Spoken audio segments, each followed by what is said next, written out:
இந்த காலம், இந்த தை மாதம் உங்களுக்கு புதிய தொழில் தொடங்குவதற்கும் ஏற்கனவே செய்து கொண்டிருந்த தொழிலை விரிவுபடுத்தி அதற்கு ஏற்ற பொருளாதாரமும் வங்கியுடைய உங்களுக்கு பங்களிப்பும் நிச்சயமாக கிடைக்கப்பெற்று தொழில் விஸ்தரிப்பு நடைபெறுகின்ற காலம் இது.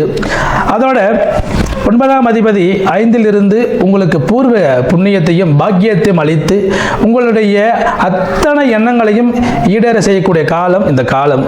அதாவது தகப்பனாருடைய ஒரு ஆசீர்வாதம் உங்களுக்கு கிடைக்கப்பெற்று அந்த தகப்பனாருடைய ஆசீர்வாதத்தினாலேயே தொழில் மிகப்பெரிய வளர்ச்சியை இந்த காலகட்டத்தில் நடக்க இருக்கிறதுங்க. 6ல் உள்ள ராகு என்ன செய்யும் அப்படின்னா, நீங்கள் ஒரு சின்ன விஷயம்தான் எனக்கு, ஆனால் ஒன்றும் சரியாயிடும் அப்படின்னு நினச்சிட்டு இருந்தீங்கன்னா அது மிக தவறு.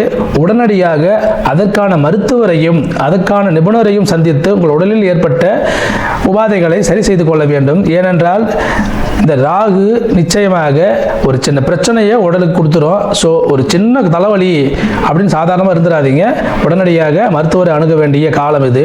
அதோட 10ஆம் அதிபதி புதன் 5ல் இருப்பதும் ஒரு வளர்ச்சியை கொடுக்குங்க. 11ஆம் அதிபதியான சந்திரன் உங்களுக்கு நல்ல வளர்ச்சியை கொடுப்பாருங்க.